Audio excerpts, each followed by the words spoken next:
Alright guys, what is up? My name is Harrison, and today I just want to talk to you about new opening variations with the Dutch in the latest patch on Age of Empires 3, the Definitive Edition. Now, not much has changed with Dutch this patch, and I'll try and talk through specifically the changes made to Dutch, and then go about how changes to other civs have actually made Dutch better instead of the actual changes to Dutch itself. This is in the 1v1 sense. And I want to talk to you about a variation of the opening I did before this patch, and a variation of the opening I'm going to do now post-patch, which I think is a better way of playing Dutch. And I hope it would be very nice to see if there's a new build that lots of people take and adapt themselves. Going to try and do a few calculations to show when market trade-offs are better, give you an idea how efficiencies can be made in the Dutch eco, and then we'll go through a few variations of how to play versus certain civs with this variation, and we'll save a game around about 4 minutes so we can keep on loading in and just see how to play variations versus other civs.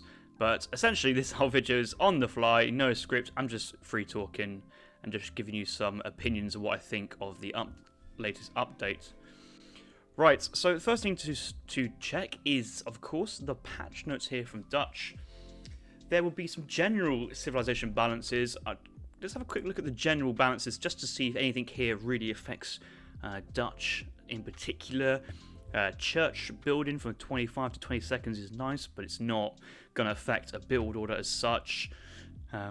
Advanced dock, I think that's only to do with Asians having, or the Asian civilizations, shall I say, having a bug there, so I don't think that affects Dutch in a specific way, or it's just correcting things throughout the game. And native warrior combats, I don't think the Dutch are the civ who'd really want to go into natives due to the coin gathering and natives usually costing only food and wood. So no general changes here buffing the Dutch. Right, let's go into the actual Dutch civilization now. So, increase the starting game mining bonus from 15% to 20%. This is a small and subtle change.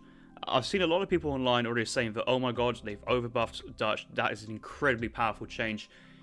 But it's very minor. We'll do some maths. I've seen some posts by Kaiser Klein in our discussion forum on ESOP community, and he's summarized some of the numbers very, very well, so I will take credit and take his comments. But it's also, it just kind of, I think now people realize, oh, hang on a minute, the Dutch villagers start off with the equivalent of amalgamation on their villagers compared to 15%, which is place of mines 1.5. So I think people are now kind of appreciating what that number actually is, because they've got something to compare it to. So this means that Dutch villagers, they start the game gathering at 0.72 coin per second over the base gathering rate 0.6. And I think this will probably be a good time to go into Excel to check some numbers out, but before we crack on, we'll just look at the other changes for Dutch. Bank of Amsterdam, Bank of Rotterdam increases the build of the bank limit by 1 as standard, and now increases the settler build limit by 5.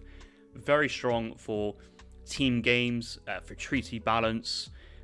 You probably won't be able to fit both of these cards in a 1v1 deck. You could, there's a couple cards you could justify not include, and it could open up the options of second town centers in Fortress Age, but it's not really a 1v1 change, so I won't go too much into it. Military reforms cards, moving the card from Age 3 to Age 1. That allows another slot in Age 3 for other cards, as well as moving this Halberdier upgrade, which I believe is 20% speed at a penalty of some attack versus heavy infantry like musketeers and pikemen in the first age. With the emphasis of both this coin change and this military reforms change to promote logistician strategies and H2 plays. So I think that's where the dynamic of the changes, and I kind of want to talk about why change Dutch. Was Dutch strong? Was it not strong? Was it weak? A lot of people will put in Dutch around that kind of C tier. Some will put in up to B. A few people saying like, oh yeah, A tier Civ, very strong Civ, but I would have to sit with the B tier. I thought Dutch could compete in basically every matchup, but there were a lot of matchups where just Dutch didn't feel amazingly strong. I don't think Dutch do well versus the British, versus the French in particular. Japan's an awkward matchup. Pre-patch Sweden was not a great matchup. Spain's tough. Otto is tough. Probably Aztec is holdable, but that requires a very defensive playstyle. And Lakota was also tough if they have a map with a trading line as well. So I mean, you could even say like Russia if they have a trading line. There's lots of matchups were tough for Dutch, but they had a way into it. So I think what the devs wanted to do was just to kind of give Dutch a little bit of a helping hand, just a tiny helping hand, by increasing coin gathering rate. But Dutch spend most of their time gathering coin from banks. They only have a handful of villagers on coin, so an extra 5% here is very, very limited effect. And quite a lot of the games I don't even get placer mines because I can't justify the cost of it, and the kind of awkward wood cost for costs of 75 wood for 10% on your gathering. When you don't have that many villagers on it, it's a tech you get in the Fortress Age, but you wouldn't get it in Age 2 at all.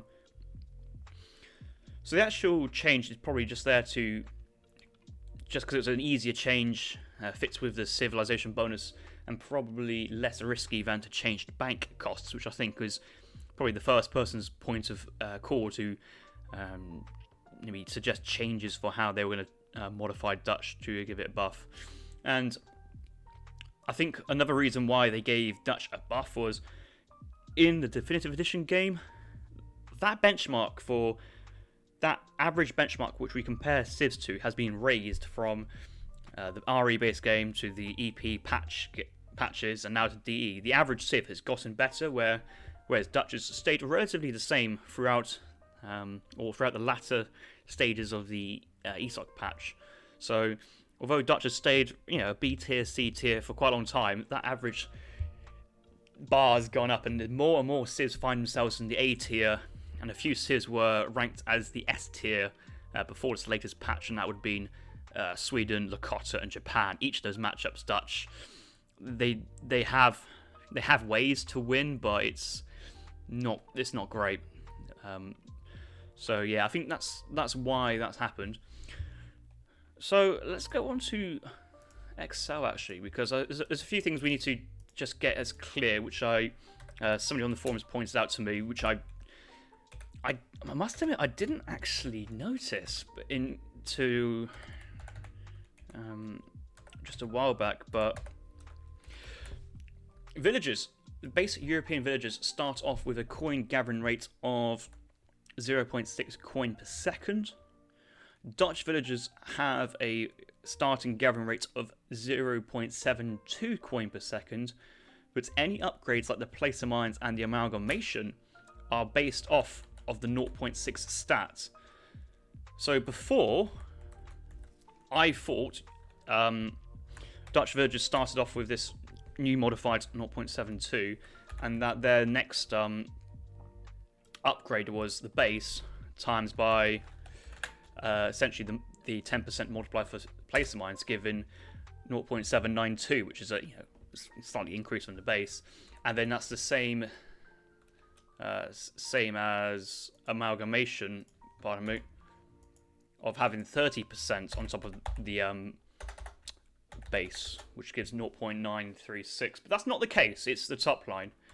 But realistically, the changes between the two are really, really slim. And before, the actual coin income of Dutch was 0.69 due to the 15% civ bonus.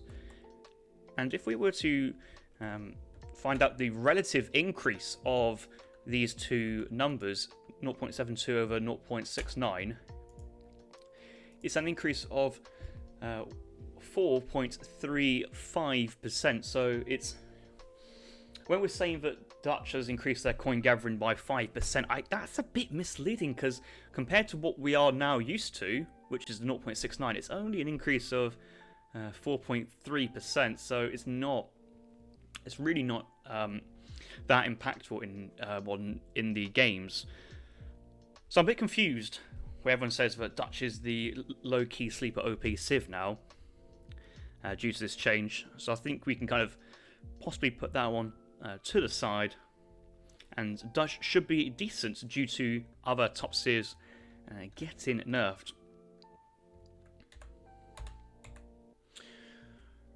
Right, before I go on to the games,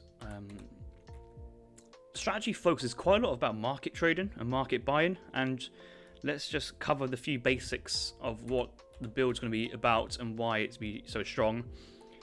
In transition, Dutch want to build a bank, and that usually means chopping a lot of wood, where wood gathers at 0.5 wood per sec. But now, our coin gatherers gather coin at 0.72 coin per second. So to gather 100 wood, we need to have 100 wood divided by 0.5 wood per second, so the wood units cancel out, and divided by per second gives you total time, and that's 200. What is this number? This is the number of villager seconds it takes to get 200 wood. No, to get 100 wood, pardon me, 200 seconds. So how about 300 wood? Let's say you find a 50 wood treasure, or you're chopping 50 wood. How much does it take to get 300 wood? Well, 300 wood chopped by villagers is 600 villager seconds. Okay, that's cool. Let's do the same thing now with the coin. So the formula I'm going to be using there is 300 coin. Well, we'll do 300 coin to start off with, but that's not actually true. And we're going to divide by the coin gather rates of 0.72 coin per second, so the coin units to cancel out, and the 1 over per second gives the total villager seconds. So for 300 coin, so let's say this is 300 wood, this is 300 coin, it's 416 villager seconds. So that's saying if you've got one villager gathering coin, it will take them 416 seconds to gather 300 coin on the mine. Whereas it would take one villager 600 seconds, that's 10 minutes, to gather 300 wood by the trees. In the market, you can buy wood for coin, and the prices start off with 125 wood, then 126, 127, and go down in total. And if we just to sum these numbers up, 378 coin is how much coin we need to put into the market to get at 300 wood. Now, that sounds bad. Why would we want to put 380 coin, thereabout, just to get 300 wood out? Surely that's not good. But if we find out and we did 378 divided by our coin income, 0.72 coin per second, we get 525 villager seconds. What does that mean? That means if we buy wood from the market, we are losing resources, or absolute total resources, because we are converting 125 resources into 100 resources. We're now converting 126 to 100, 127 to 100. But we gain villager seconds, which fundamentally means our eco output has essentially expanded. We've got a really good efficient trade. We have made money, you could say, by buying wood. We have essentially created something out of nothing. We got extra villager seconds, and that villager seconds saved can be used elsewhere to create extra resources. So with that remaining 75 villager seconds, well, let's just say 75 villager seconds times by our coin income, 0.72.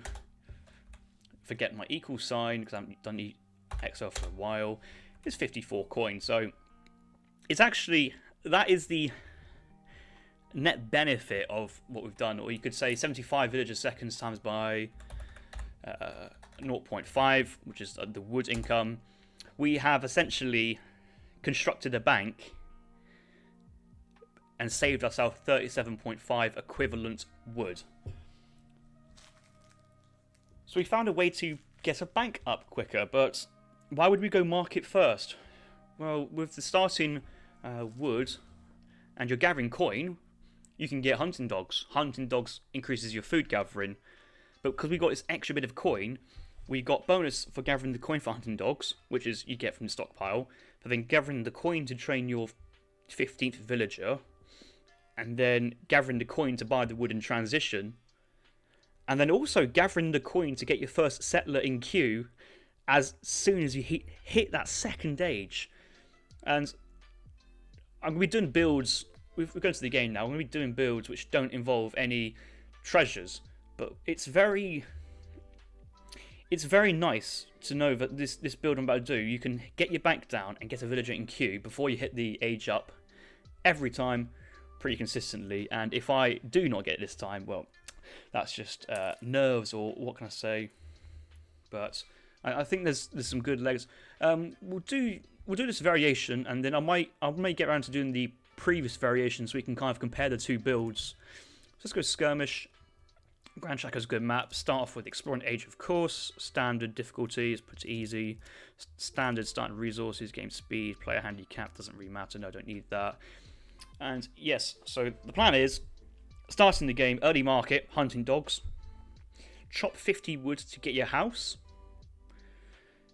Train villagers until you get 12 villager population. Send 3 villagers and get you 15. And then afterwards, we're going to age and get a bank in transition. Pardon me. Let's get a Coke going. Yep. I want to get a drink of Coke first, sorry.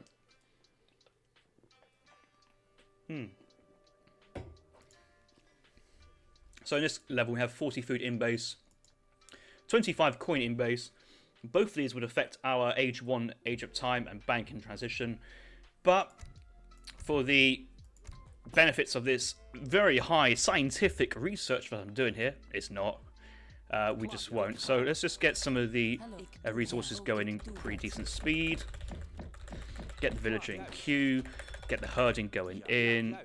Good vill splits going on, very important. That's going back in. This can go build that market. I've got one guanaco hunt there. These can go over there. Actually, that can go in. 9 villagers in queue. I want to save this coin for the hunting dogs to get in very early. Hunting dogs is in. I'm chopping woods to get to 50, so I get the house in. Killed another hunt near my town centre, so I got some pretty efficient villagers get onto hunt straight away. Let's just move my explorer and envoy out of the way. Yep, just checking, but we need to chop the whole 50 wood there. Yeah, let's just get a couple more villagers on that. That's quite important to get that on time. Get a deck going. I'll talk about the deck at a later point, because I need to revise it with the new cards, I think. Oh, come on, get my wood, please. Please. I don't want to move any more villas onto this.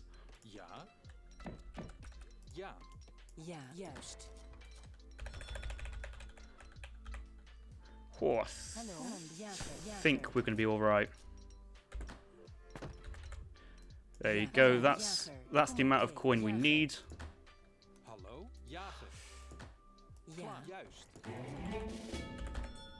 Just trying to kill a hunt, that's my mistake. Villagers in queue.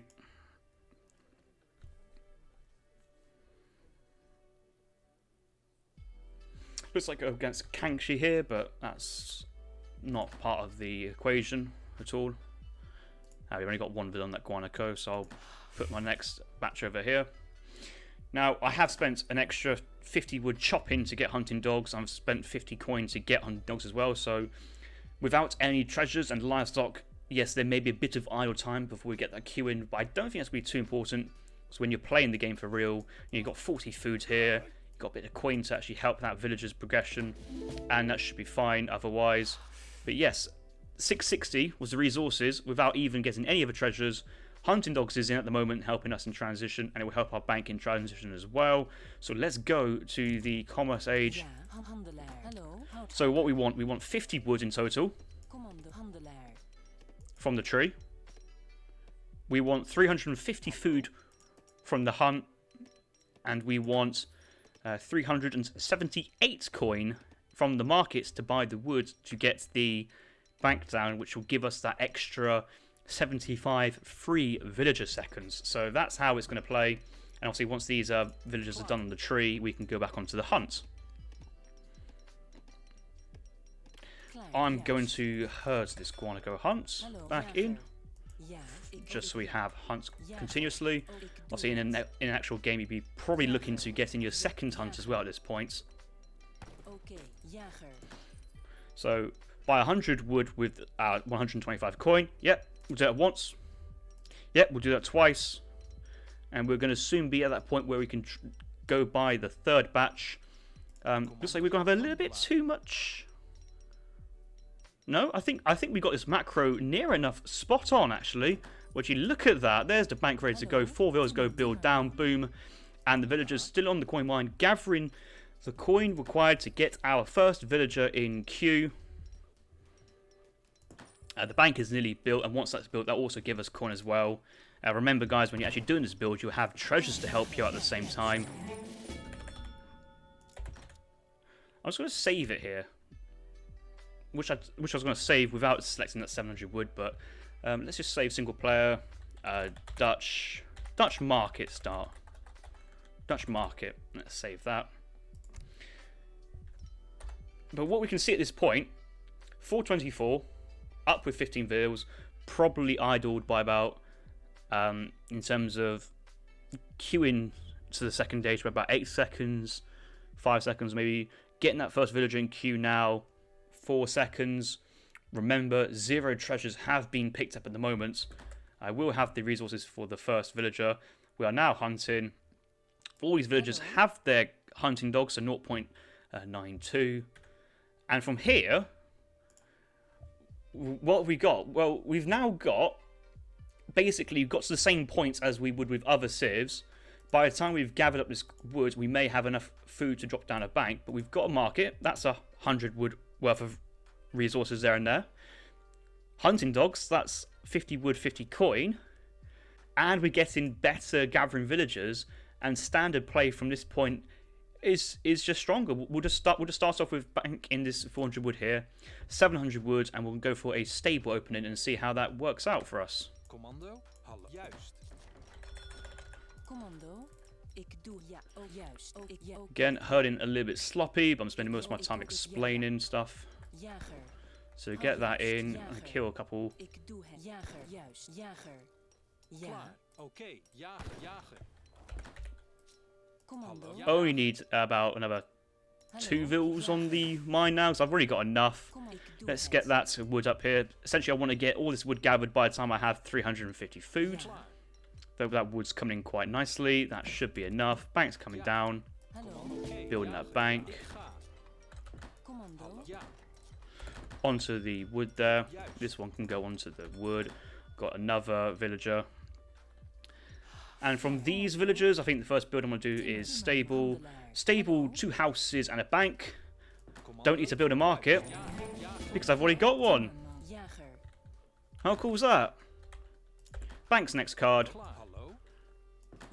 Let's get these back on there. Another house coming in, and we'll soon have the food ready for that next bank.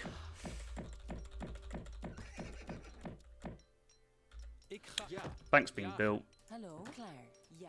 Jager, jager. Continue that herds in. Now, a little bit miss macro. That is my apologies. I think I'm going to save. I'm not going to buy the food there. Wait for my husk to come in.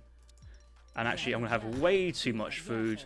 So I'm just going to pull off these villagers from the coin. Bank goes down. Again, just putting it down. I'm not really focusing about walling just yet. keeping that vills. I've got the population space for a full batch of 5 hussars. I'm not worried about that any bit. That guanaco hunt's nearly dead, so I'm just going to do that. Next coin. Could go 8 pikes, but I'm just going to do a 600 wood here so I don't get population blocked. 4 huss there, and I'm sure I'll get the 5th huss. Yeah, I think I will. And then play afterwards is pretty standard. And 5 huss semi, or go and get some more huss. It's up to you at this point. I'm sending 600 wood.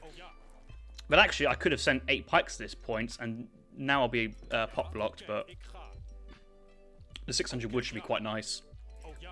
But essentially, all this time, 17 vills, all these guys have been gathering with hunting dogs. Extra food income, 10%, so about 1.7 villagers extra. This, if I was to pause here at the moment, we've got 3 villagers on the coin. Now, 3 villagers with 5% coin gathering is nothing. It's absolutely nothing. But what that coin gathering in Age 1 helped us to do was get the market down. And, well, the market strategy you could do in the last patch, that wasn't an issue. It's just a little bit more consistent now with that extra 5% and takes that pressure off of the treasures. But as we have seen, treasures would help this build quite nicely. And yeah, at this point, probably just... I don't know if I'd actually want to gather all that up to drop a bank at this point. I suppose because I went Huss, I'd maybe get a second batch of Huss and then get the bank wagon, get the bank down with this for a 5 bank. So 5 bank, 10 Hussar before aging up. But this is just going into just playing a game now instead of actually specifically worrying about builds and build orders.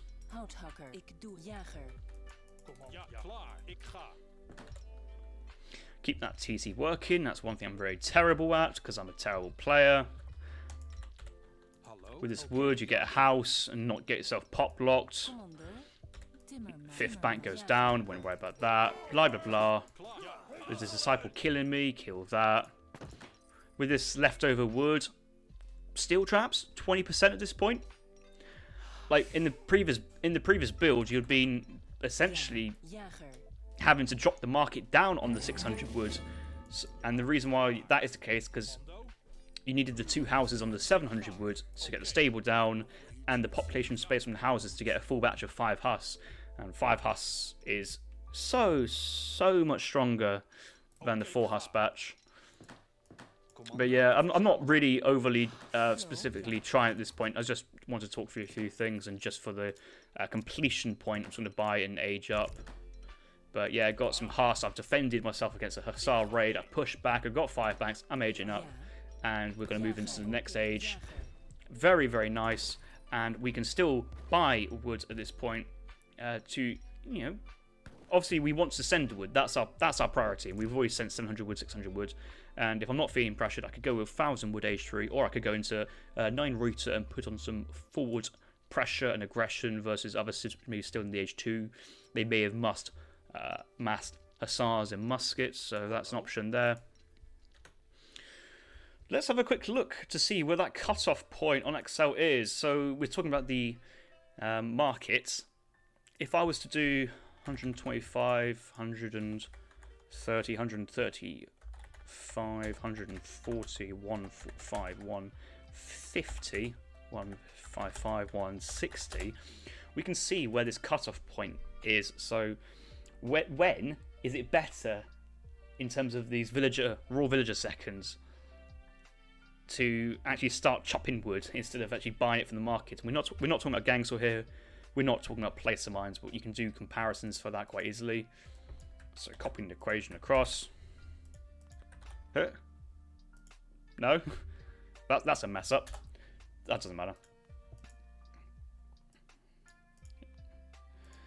Right, I'm going to do this, otherwise I'm going to have to type it out. For fuck's sake. Excel's messing with me today. It's not even that important. Right, so 125 coin divided by 0.72 gives us this many villager seconds. Okay, that makes sense. If we go down, that villager seconds should go up. But to get 100 wood, we've already seen this, 100 wood resources, divided by 0.5 wood per second. Remember the equal sign, Harrison. Come on.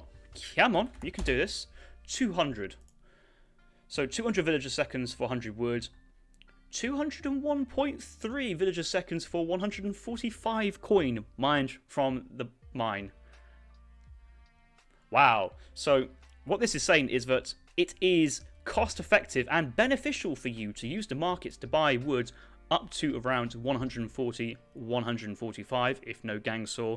If we have gang saw, this turns into 0.55 due to the 10% increase gang saw provides for, you know, a very cheap price of 100 food. Get your gang saw. 181 coin per second, which puts that buy price right back down to where 130 coin is. So having gang saw, buying at the market is pretty decent if you haven't got gang saw, but as soon as you get gang saw, actually then you're thinking, oh, I should chop the wood myself. If we look back to our game at this moment, I've trained a couple hussars.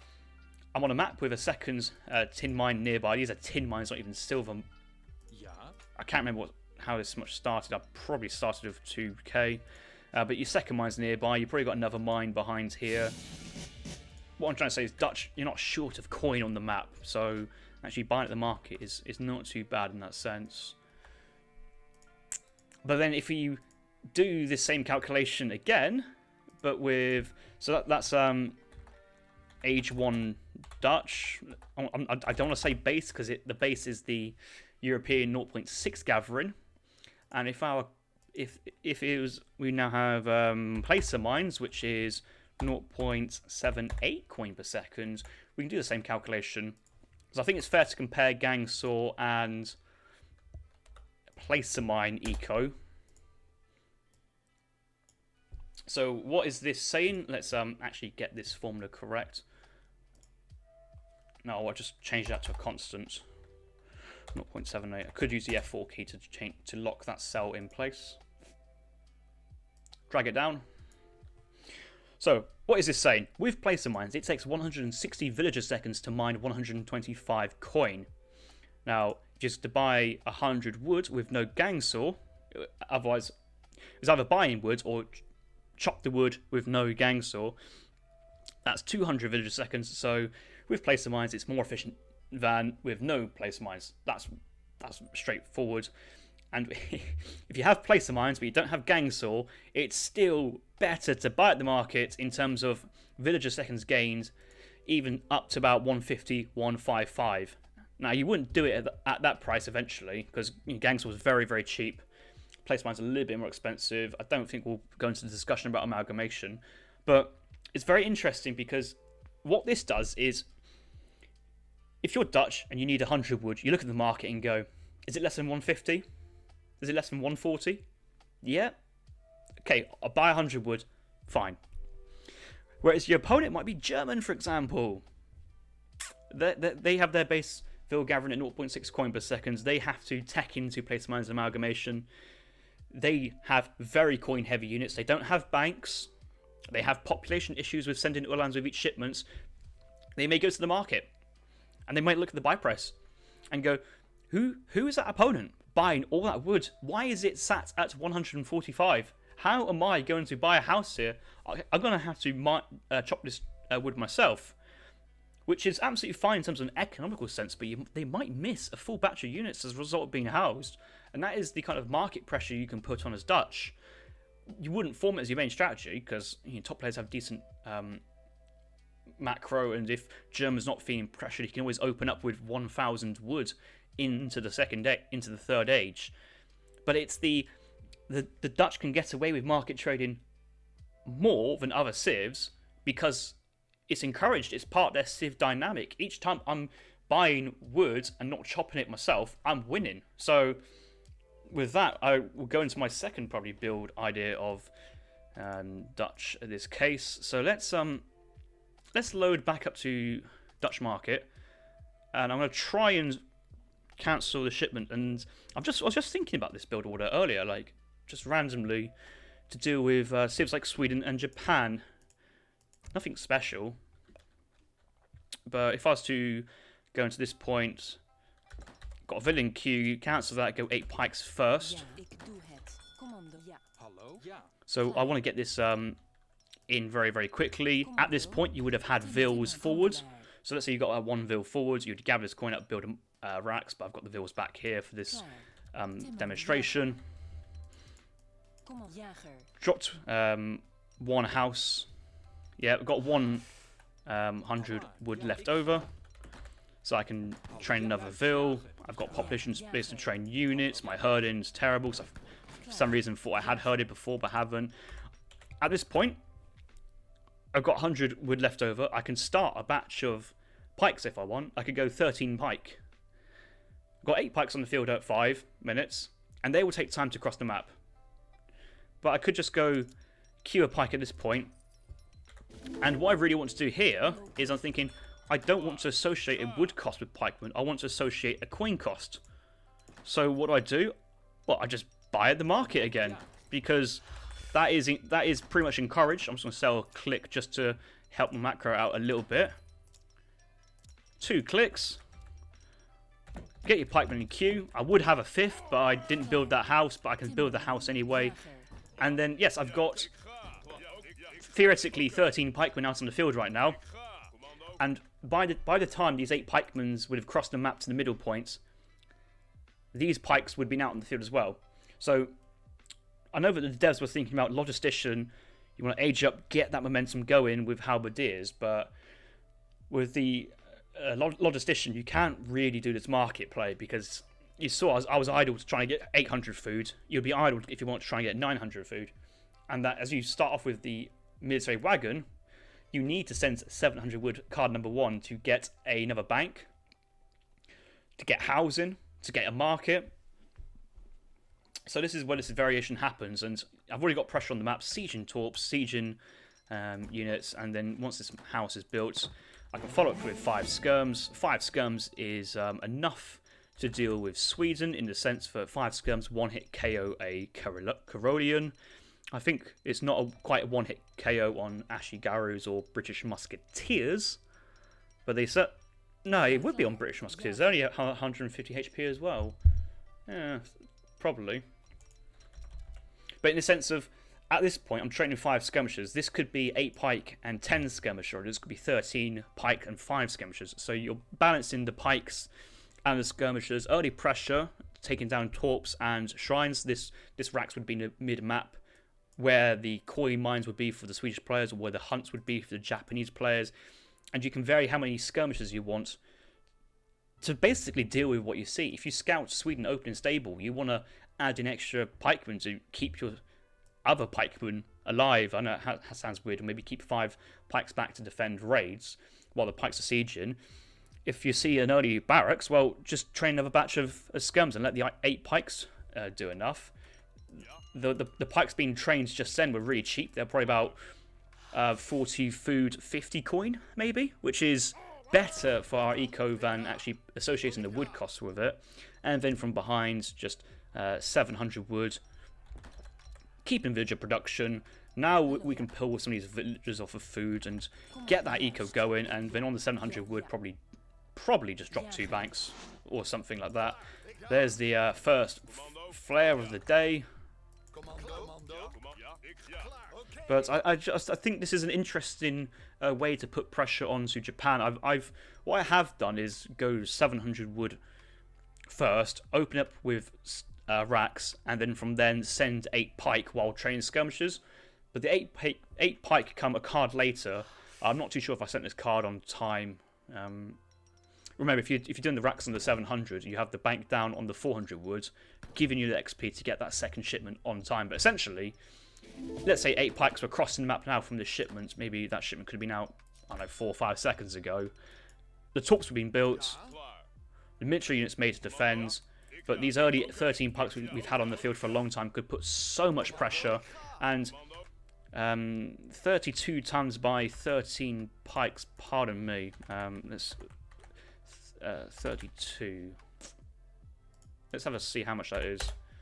400. 1,500 HP is that. And what I want is that cell divided by that cell. So it's going to be 4 full volleys of 13 pikemen to siege a torp and a shrine down. That's very quick, especially if the shrines are double stacked or triple parked on a hunt, or torp mines are quad parked on a coin mine. Your pikemen just sit there and just destroy them very quickly, and then pull back with the faster units. You got 5 skirms to 1-hit KO a Carolean. You're not worried about any hussar switches. You've got enough pikemen to protect your skirmishers. Skirmishers are much longer range than Caroleans anyway, or actually Garus and Yumi by that same sense, but you can just stay at the range, poke. These are great scouting units as well to protect your pikemen, and it's just a nice variation to have. And then if you have any issues with macro, the market is there available. Previously, and the other build, the market wouldn't be available, wouldn't give you that flexibility. But I really think Dutch has a good way now of answering Swedish torps, because the lack of that HP upgrade, which I think was very strong for Sweden. Yeah, it would just take too long to siege down torps, and just wasn't worth the investment to put into it. But an early play like this, yeah, I think it's pretty decent. I think it's pretty decent. If I was doing more of a team build, I guess you just skip the stable, really. Let's load up Dutch market. So again, I'm sending 700 wood, but I'm not going to drop a stable. Just drop 2 banks and see how much eco I have, and at that point, do I have enough to age up? So Fortress Age at a very distant time in a team game with a very strong eco. I think I probably would. Probably too many villagers there gathering the wood crates. Yeah, I've overdone that a little bit. These villagers can get pulled back because I've already got enough, way too much coin at this point for just regular villager production. At this point I want all my eco with the hunting dogs on the food, getting all the food I can, so drop down the bank. Remembering this is a run without any treasures, that bank would be a bit more on time with some treasures. Another Ville's incoming. Just want to get some of these Villes going. Commando, juist. Essentially, I'm gathering woods at the same rate as my food's coming in. I guess I could officially check that by the raisins per minute, but I don't think it's fully that worth it. Let's just send a bank wagon for the eco there and extra XP. Hallo, jager. Klaar. Ja. Hallo. Ja, jager, ja, jager. Commando. Timmerman, jager. I probably certainly have overcooked going for this 5 bank idea. But what other options you could do is Hallo, jager. well, you need a house at some point. But I suppose you could go 5th bank here, or you could go house and steel traps, really. Even have 20% on the settlers, because you've already got that market down, instead of having to try and squeeze a market awkwardly in your build. Hallo. Yeah, let's just go for the 5th bank here, because let's just see how it plays out, if it's worth it or not. Probably wanting to get 1 house here, but the early 5th bank there, that should actually pay off very, very quickly. And as long as we age up about 8 minutes, I think we'll be absolutely fine. At this point, you could go either Advanced Church and be uber greedy and bad build, but if you're playing a very boomy team game and somebody is holding down the front line, that's okay. Just use a 600 wood here just to get the infrastructure up in transition, like steel trap, place of mines, stable 2 houses, or stable racks. And then from there, with the place of mines, you can then get better buy trades when you're mining coin. But by the time this villager comes out, I think it looks like we'll have to go for another ville. That's okay. I think my my 2nd bank was definitely a little bit slow due to no treasures. I'm not actually going to go I'm not going to grab that wood just yet. Just going to let it sit until I get my age up confirmed. So I think that's more important than gathering the wood at the moment. There's the bank up. Clicking up 730. 5 bank FF is there for you guys. And we're gathering the wood. So this is probably more of a team idea. Get it very quickly. Let's get the steel traps in.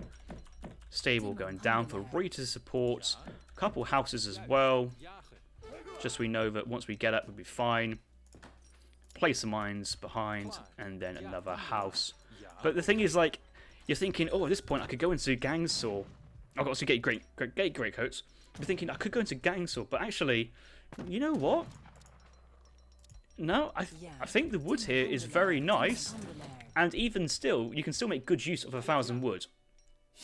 I think that would be a decent use of an opening card, because then from that, I've got enough population to start spamming Reuter Skirm from the racks, but then with the 1,000 wood, I can get double stable, double racks, or maybe triple racks. I mean, okay, this is I don't know why I'm putting racks in a stable if I'm talking about a team. But if let's say let's say this is a stable now, and you're doing double Reuter, double pumping Reuter. But then you can get the arsenal down, ranged cavalry caracol behind, more houses. You could maybe get a church down in anticipation of the church cards. That's a possibility. I've done some more scouting and herding if it was a real game. I'm trying to train skirms to mimic that they were Reuters at this point. And yeah, no, it's looking good. And actually, with the team gating changes of the bankwagon cards giving +5 vills, you may actually want to age up fast. I think still get that 1k wood in, but 500 of this wood could be a town centre. I'm only at 24 vills here, so I've only sent three vills, and then train vills. I haven't sent like a 5 vil or a 4 vil shipment like other civs, so I'm actually quite far away from that 50 vil limit. But then that increases to 60 vils with the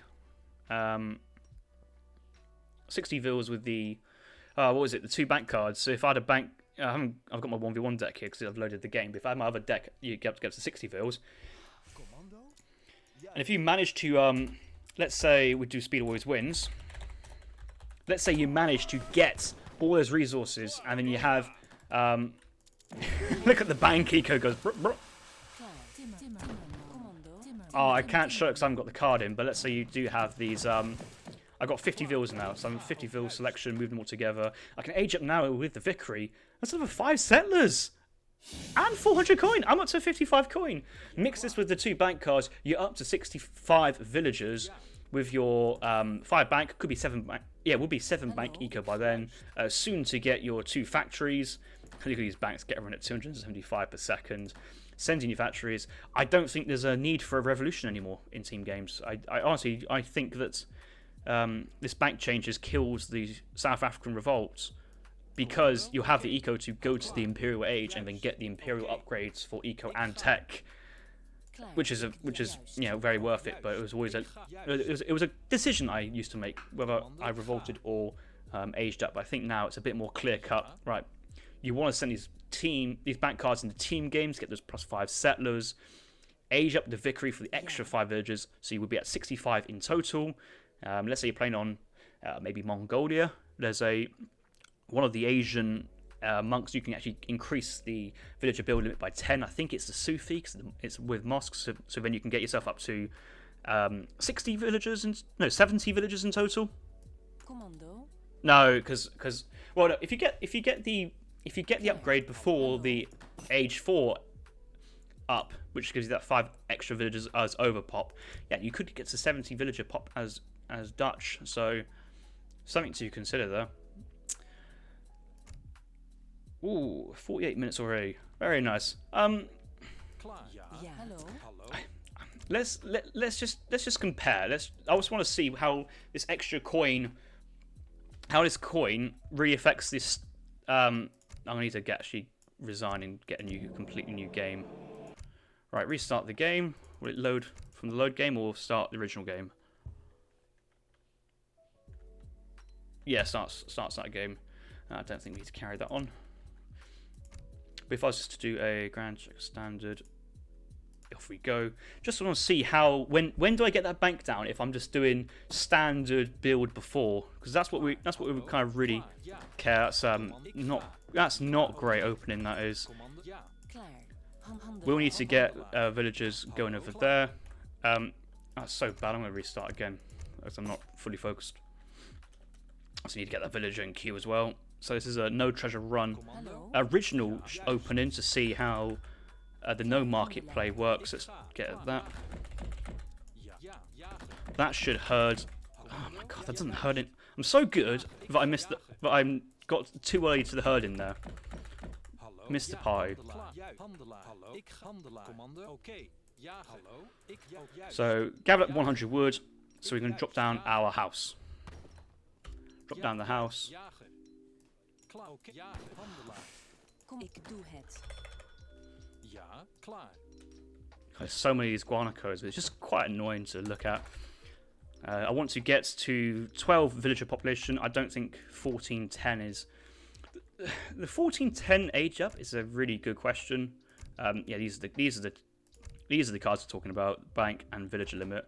The 14 villager age up was only really good if you had got great treasures, but realistically, it's great coin treasures early on, so you can actually forward plan that. Oh, I've just seen myself an 80 coin treasure, so I can stop gathering coin now at 20 coin, put these villagers back onto food. So that's going to be more food, so I can age up earlier and then get that banking down earlier. But that was 14 was only really good with the 500 coin, 200 woods correct start, which was in this game at the start of the game, but hasn't been in the game for a while. Commando? Commando. Jager. Jager.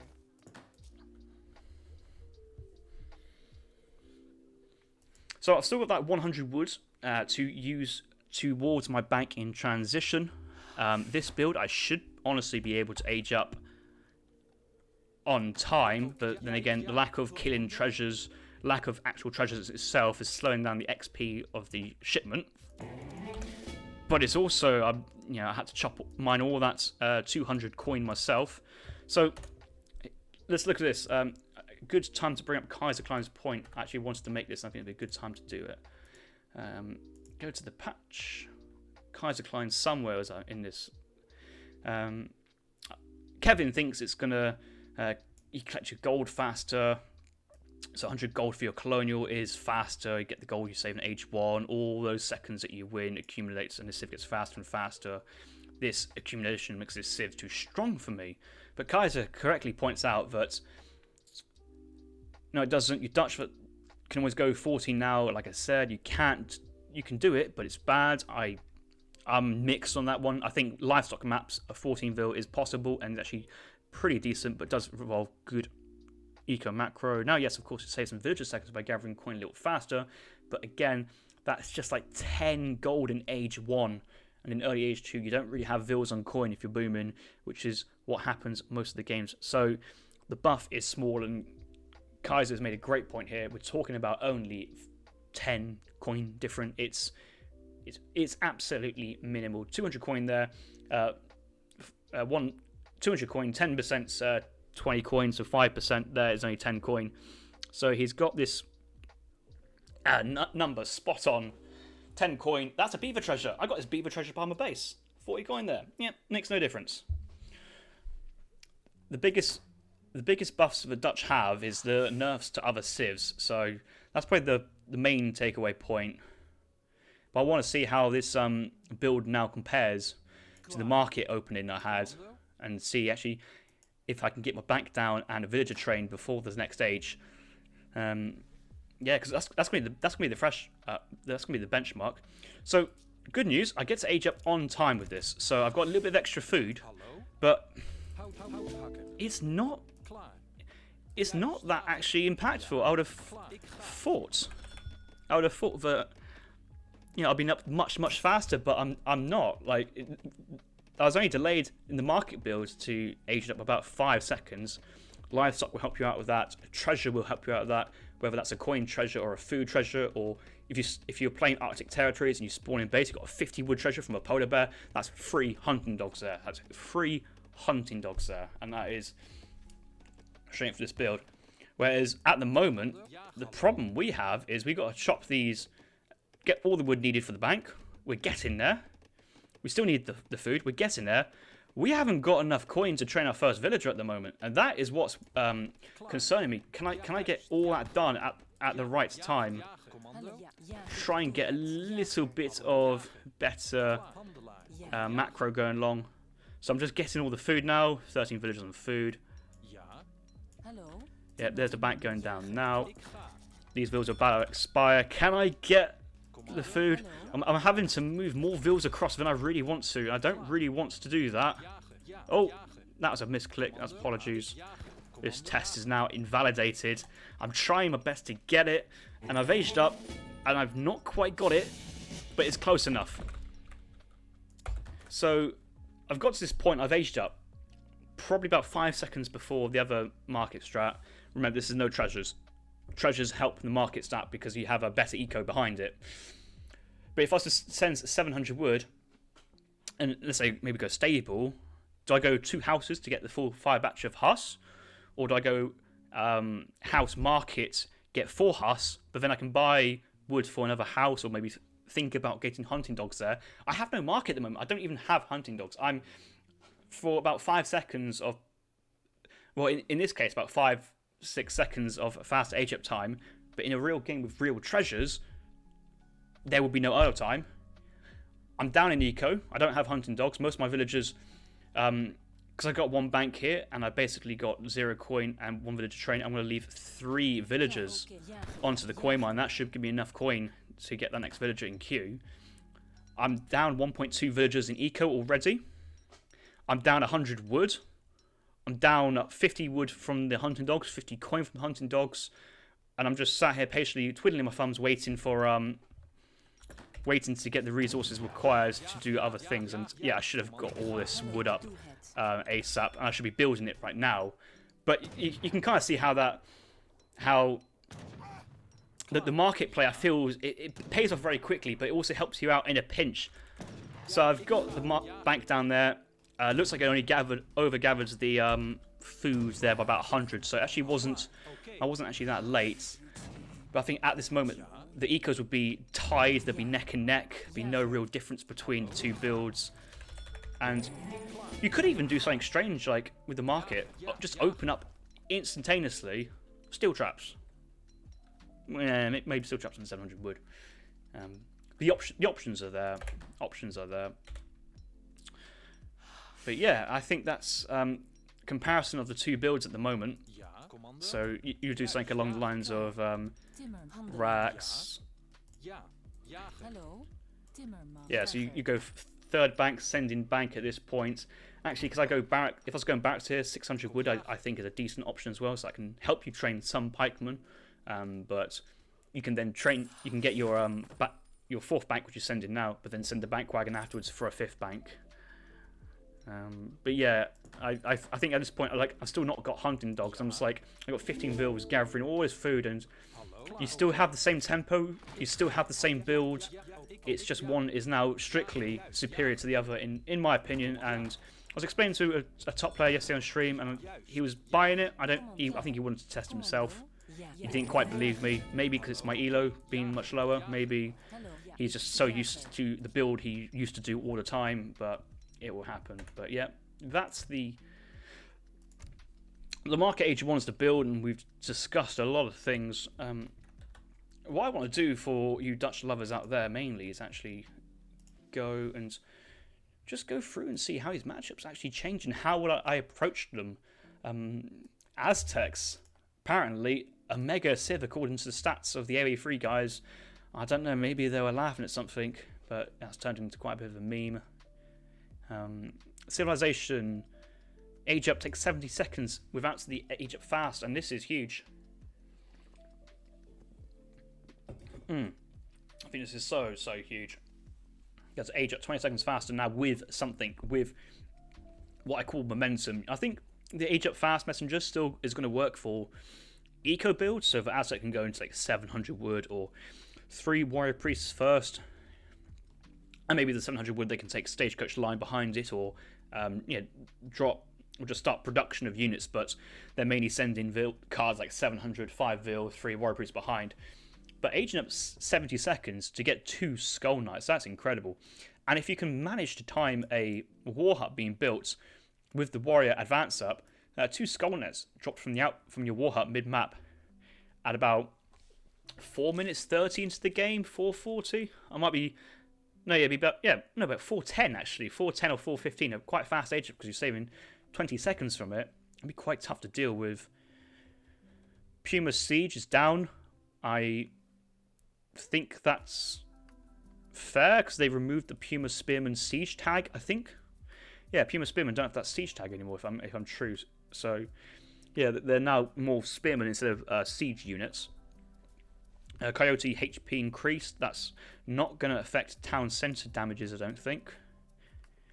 And there's a card which gives the Coyotes extra armor, so maybe with this change and the armor card, it might be a double kill from the town. They might survive 2 town centres, but Colonial Militia card is very strong versus Aztecs because they kill Puma Spearmen in one hit and kill Mace Sultans in one hit. And if the Coyotes are on their own, as if they're like a naked bunch of units, well, they lose to walls, they lose to pikemen, and they lose to hussars. So, yeah, I think it's fine at that point. H3 Temple versus Dutch. That's basically saying the game has gone on a bit longer. Dutch has survived. I don't think the Dutch would be too mindful if an Aztec player wants to go to the Third Age because that's where Dutch feel most at home. But yeah, but some pretty strong cards there. I don't think anything else is really specific. Actually, Smoke and Mirror, the War Chief, 35% down to 25%.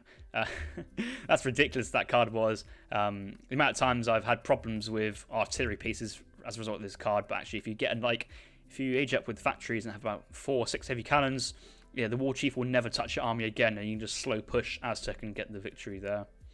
British, no changes, but I still think British is a very good Civ versus Dutch. It's probably balanced now. No, I mean, I'd still think it's slightly in favour of the British. Only slightly, but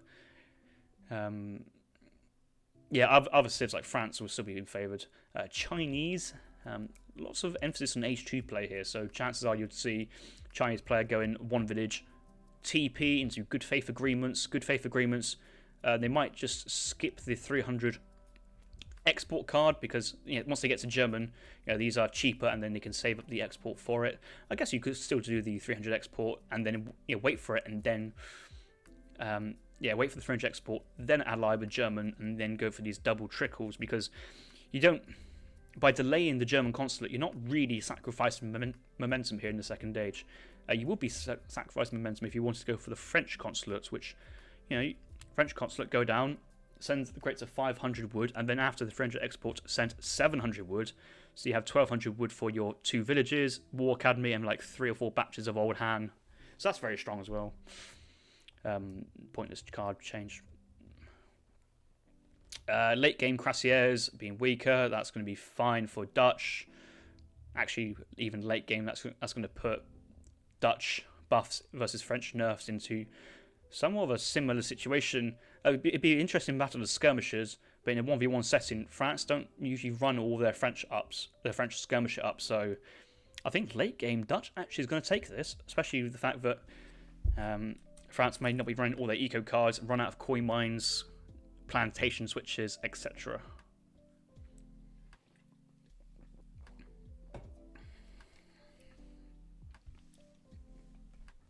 Germans, we're talking about how the Germans would struggle in a market buy war.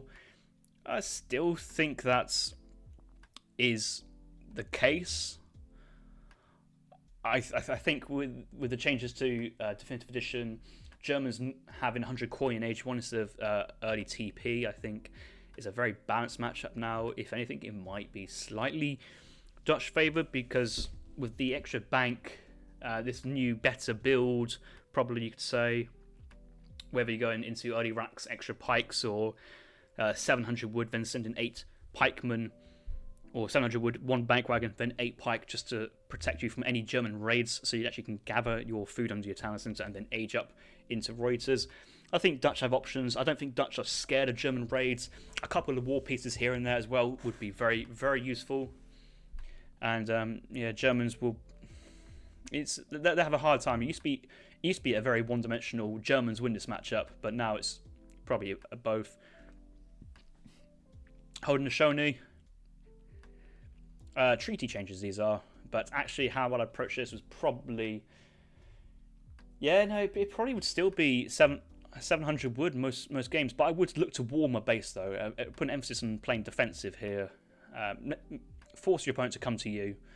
If they take map control or TPs, I think you've got some time to age up, And once you age up and get Reuters, they'll probably try to age up, but then the ecos will be relatively the same. But I think your military units and shipments and eco just edge the Haudenosaunee at this point. Other options would be just staying age 2 and going basically triple mix of Huss, Pike, Scum if they're really being aggressive, trying to deny your hunts. Full stagecoach on a big map like Central Plains. I think on Central Plains, if they take 5 TPs, you have to fight it and not let the game go long. Inca, I don't actually really know enough about the Incas to make a really informed decision about them. You still have their 2 war huts. I think a couple of early skirms is just enough to beat back a couple of wars to block the Chimus. I don't think there's enough aggression here from the Incas to really scare you from doing a 700 wood opening, a couple of banks, and maybe stable play, but stable units feel a bit awkward versus the poison of the jungle bowman. The poison goes through the range resistant cavalry negative multipliers and actually kind of give some pseudo anti-cav benefits to these bowman units. I think even versus if Incan does a water boom, you have enough time just to do like a 5 bank FF, maybe even send advanced church 7 bank FI into Stadtholders, the blue guards and the your blue guards, Stradiots, and heavy cannon push, and maybe a couple of mortars just to knock down those strongholds and any other defensive fortifications. Indians, good matchup here for Dutch. Again, similar to Plain versus the Iro, looking to get that racks down. Skirmishers just beat back any sepoy push.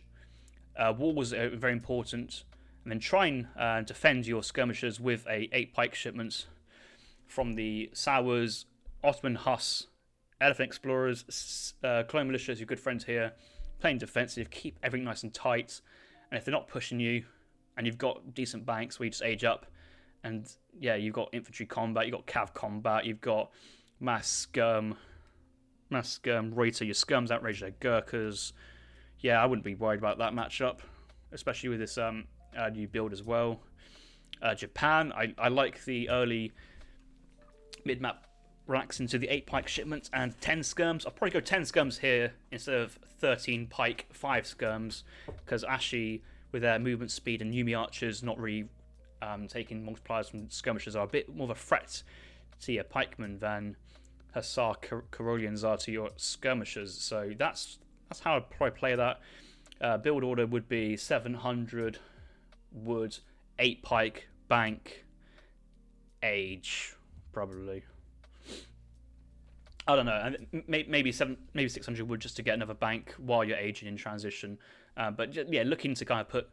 I've played this matchup multiple times. I've tried to do like a 4 bank FF no units into mass Hussar scum push, and Japan just have enough time. But maybe this minus 100 food gives you enough time if they're going to go for a Portuguese consulate boom.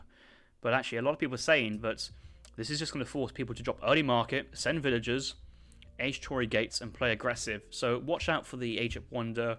If you see Tory gates, I think you just basically need to accept that shrines is not a massive factor. They won't have many shrines. That means you don't need those 8 pikes. You can just maybe train 5 pikes on the side, but barracks in base, skirmisher production, a couple wars. Watch out for the daimyo because they can pop out Naginatas at any random point by training, and obviously they can't move when they're trained, so maybe try and poke in with a skirmisher or explorer just to see if they're moving or not, and then that should give you enough time. But they want to try and send all those Ashi shipments, Yumi shipments, one after the other. But skirmishers are your friends here. That should be fine. And if Japan stays H2, I think Dutch staying H2. That's I haven't actually played a matchup in that sense, but I'm just thinking that should be Dutch fine. That should be fine for Dutch in the long run. Short term's gonna be tough, but in the long run it's gonna be fine. It's just scouting, and even like players used to do a club rush on the Toshoga Shrine age up, but with the Japan cons, and it was quite hard to scout, or especially if you're not used to the full kind of ins and outs of each civ. So scouting versus Japan is more crucial than ever, really. Before or at least at the start of DE, was just assumed Japan, Portuguese consulates, game in, game out. That's what's going to happen. But you need to keep your eyes peeled versus that one. The fact that this is now forcing Japanese maybe to a more aggressive play style and slowing down any age up if they're doing the Portuguese boob plays into the Dutch's favour, and again makes the matchup closer because the Japan player is more nerfed than the Dutch player is buffed. Lakota, minus 100 wood, 100 coin. They get 100 coin, but they don't have any woods to build a market and hunting dogs, so that's brutal change there really for the Lakota civilization. Siege damage bonuses. They say that they have a slightly higher base siege with low villagers. So maybe instead of applying a linear function to the number of vills equal number of siege damage, they might have played a square root function or a log function. So rises up quickly and then tails off the more you put on. So something to check in that. Yeah, they might have like some sort of like. I can imagine it'd be like the equation would be like 1.2 times by number of villagers to the power of 0.8. So much more bigger impact for earlier villagers coming on, but then it levels off at a later point. You see maximum siege damage is 150% from minus 200. But Dutch, they have a fort wagon, Sage 4. They have extensive fortifications. That might be a card to include versus Lakota. And extensive fortifications with those fortified outposts, they kind of shrug off Lakota attacks, and it's a really sad way of playing it, but sometimes it's kind of what you have to do. If you're denied map, well, at least you've got to tuck yourself up tightly in your base. A couple walls. Your factories are massively important. They stay alive underneath your outposts, and you can just train basically mass Reuters skirms. Wakinas are woeful from Lakota. They have low range, no real upgrades. They're having to rely on their cavalry, but you have great halberdiers, you have Reuters, and it's basically staying alive in the early or that fortress timing push that Lakota have, but that's been nerfed because they have no trade post. So again, Dutch are better because not the Dutch buffs, but the other civs nerfs, bringing Dutch up to that A kind of B plus tier, possibly A, some people would say, but bringing Lakota down a peg or maybe two. That's something to check in. I'm surprised they just didn't just reduce the villagers from 4 vills to 3 vills in H1 and leave them with the TP, because that gives them that tempo that they crave and want, and get out on the map control, tempo advantage, and maybe reduce that eco a little bit. Ottomans. Again, this is a scouting one for Dutch. If they do Otto FF into Falconets, Jans, they come in at such an awkward time, but you haven't quite got your Reuters out. That's tough. I think Callan's the build where the Ottoman player basically ages up. I want to say ages up with the Philosopher Prince age 2, 700 coin, 700 wood. Exiled Prince to the 3rd age for a mega fast age up, then just drop in 4 TCs. Sometimes I don't think they need the 4th TC, but 3 TCs about 6 minutes is incredible. I think Dutch actually may struggle versus that build. I don't really know how Dutch would do versus it. Maybe just leave them be, advance to the 4th age and push in with heavies and the stadholders and try and nuke the houses and the barracks instead of the town centres. Because if they haven't got population, they can't train vills. Portuguese, no more 7 cows. That's great. Possibly struggled versus the Peruvian revolt. Forces Portugal get out on the map. Doesn't touch Portuguese water. If Portugal go in water, I definitely recommend having both the 3 floits and frigates. Send the floits first because they're just better in combat. So 3 versus 1 advantage. They resist dock fire, town centre fire because they're galleon style units. They're siege troopers, so they resist building fire. And then the frigate can be sent nice back up. And if you're going full water congestion, and then send your your naval combat card in age 2 while in age 3.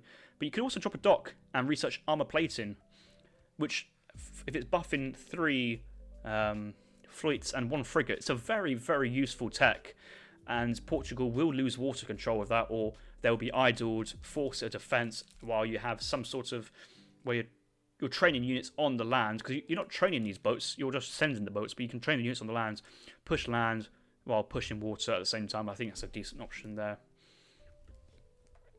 Russians, I want to keep an eye on this. The extra population from the blockhouse, I don't think it's going to be that impactful for the early Russian game, because the timing of the blockhouse is a bit awkward in that sense.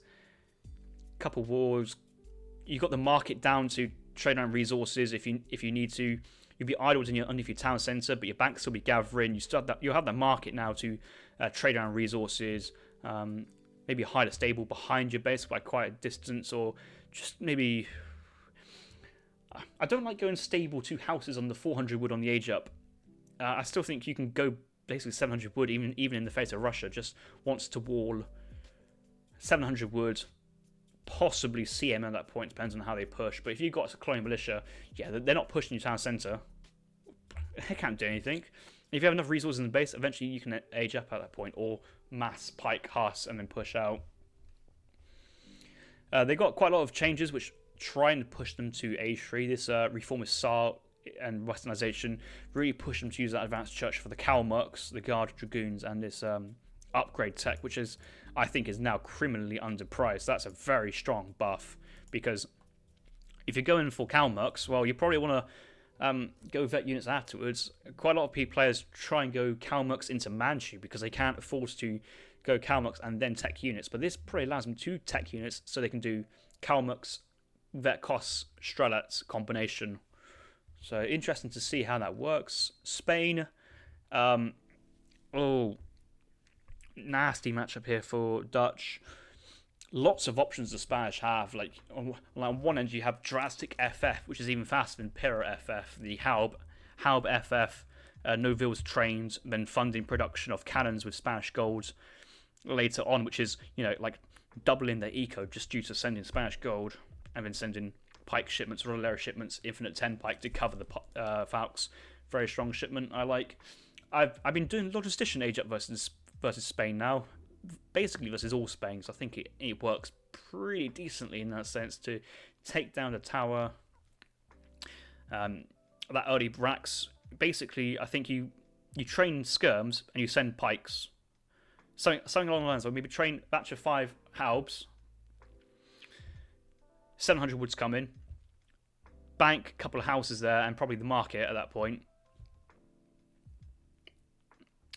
And then you have the 5 Habs, you train skirmishers, but then send pikes. So essentially you're committing to nuking the outpost, you're nuking the trading post, and then you have the 5 skirms to push away dogs and the explorer, because 5... I guess you could do 5 Haub, 5 skirms should be enough. It should be enough, but you might not kill the outpost quick enough to stop 8 bows dropping down and then just taking down your Haubs, because they can just fire and retreat. Or they're getting too close to the bows. Okay, dogs go in and they trade very well. Dogs are quite strong in hand combat, especially for their cost. But I think being aggressive. I think if you see a drastic FF or you anticipate it, being aggressive against them is probably the way to play. And then once you've done the damage, you can then retreat and then sit on the town centre for a CM pop. And with the logistician, CM and veteran halberdiers should be enough to hold.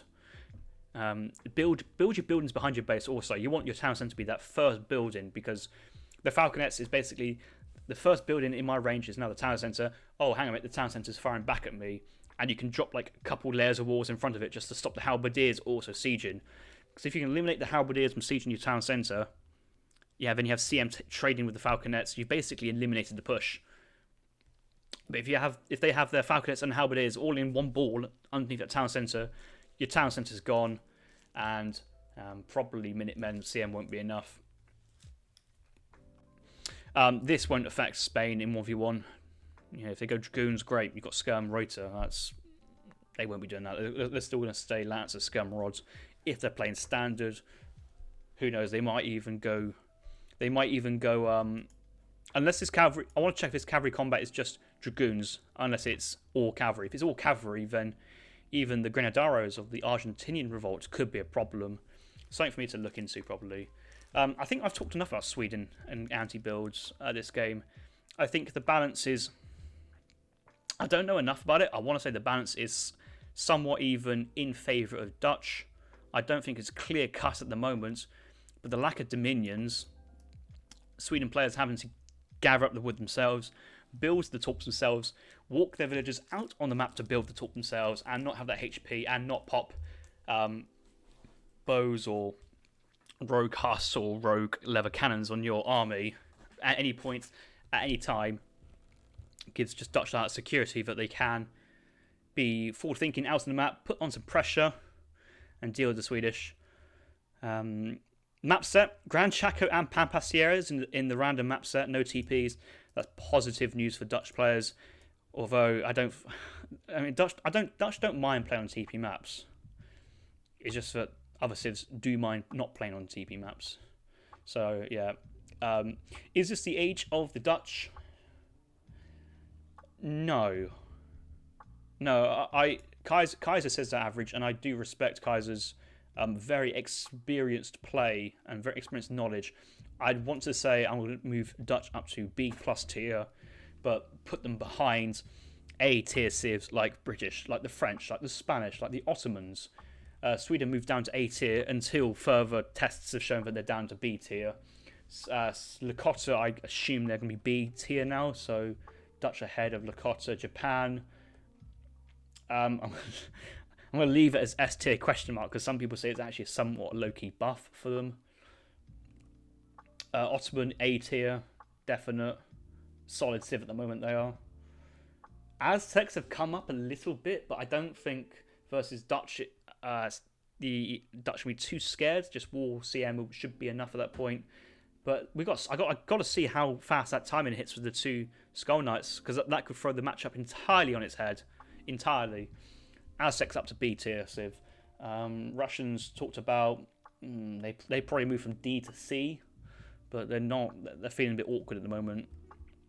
Incas, I don't actually really know how that matchup plays out. India stays at B tier. Mansabdar, very nice, but I guess you could see elephants being played now more often, like Mansabdar, Howder, Mass, but versus Skirmisher Reuters, I think Dutch have the tools.